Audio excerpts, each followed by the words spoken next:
Did you know that some of the things you do every day to your cat might actually be stressing them out? Without you even realizing it, you love your cat.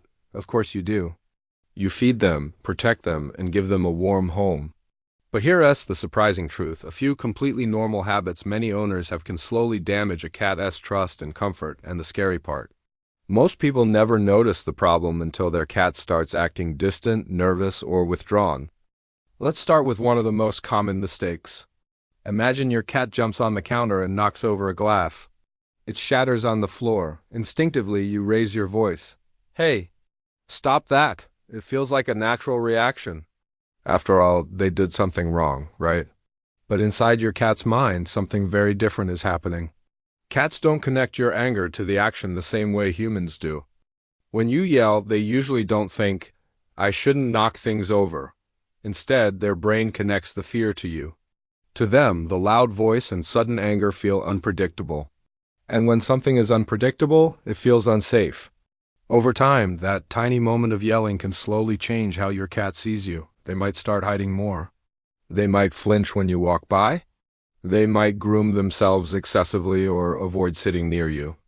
Most owners look at this behavior and assume their cat is just moody or antisocial, but sometimes the cat is simply trying to protect itself from something it doesn't understand. And here's where things get even more surprising.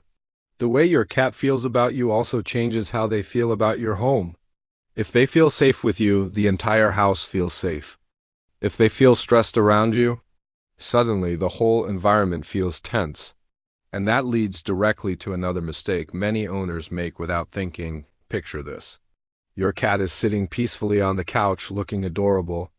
Maybe they're stretching or blinking slowly at you. You walk over, scoop them up, and hug them. It feels like affection, it feels like bonding. But for many cats, being picked up suddenly can feel completely different. Cats value control over their environment more than almost anything. Being lifted off the ground removes that control instantly. In the wild, the only time a cat's feet leave the ground unexpectedly is when a predator grabs them. So when a human suddenly lifts them, their brain can trigger a stress response. Some cats struggle and try to escape. Others freeze and stay still. And that stillness often fools us. We think, oh, they must enjoy it. But sometimes they're not enjoying it at all. They're just tolerating it. The strongest bond with a cat usually happens the opposite way. Instead of picking them up whenever you want, try letting them approach you. Sit down, relax, let them decide. When a cat chooses to climb into your lap or rub against your leg, that moment means far more to them than any forced cuddle ever could.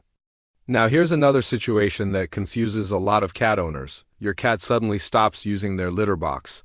You clean it regularly, you buy good litter, everything should be fine. But they start going somewhere else in the house. Many people think the cat is being stubborn or misbehaving, but the real problem might be something much simpler. The location of the litter box. Think about what using the litter box means for a cat.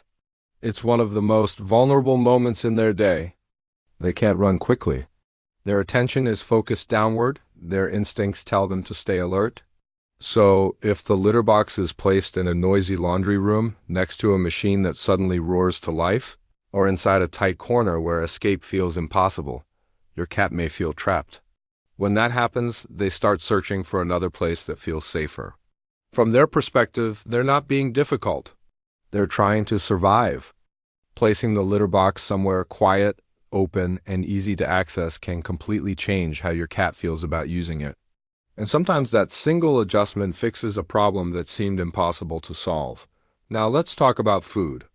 Many owners simply fill a bowl with dry kibble and leave it out all day. It's convenient, it lasts longer, and cats seem perfectly happy to eat it. But here's something most people don't realize. Cats evolved from desert animals. Their ancestors got most of their water directly from the prey they hunted. That means cats naturally don't drink a lot of water from a bowl.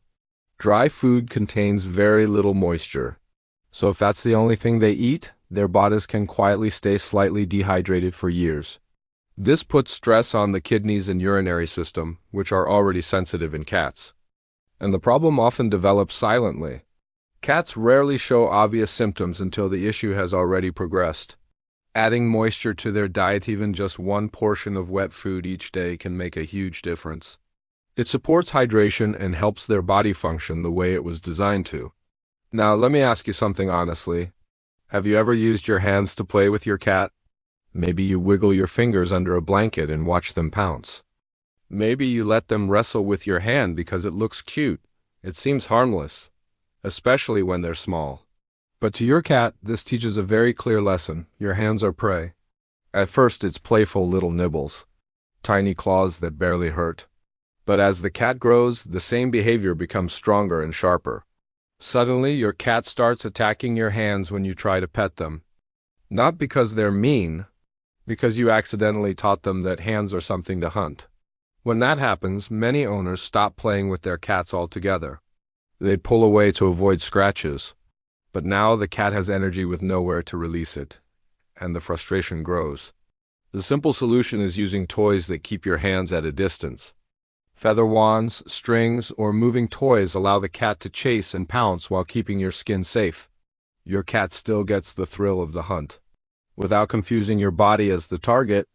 And finally, there's something that surprises a lot of people. Many homes that feel calm and comfortable to us can feel extremely boring to a cat.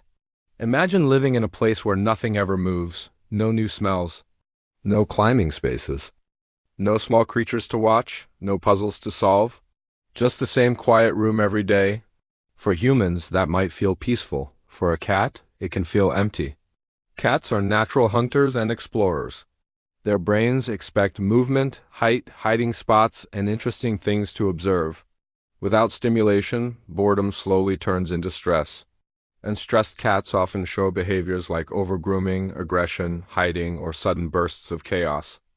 Owners often blame personality. She's just grumpy. He's always been weird, but sometimes the cat is simply understimulated. Small changes can transform their world. A window perch where they can watch birds, a climbing shelf, rotating toys so things feel new again. Even something as simple as a paper bag on the floor can become an adventure. Because for a cat, the happiest home isn't the quietest one, it's the one that feels alive. And when a cat feels safe, engaged, and understood, that's when the real bond between you and your cat begins to grow.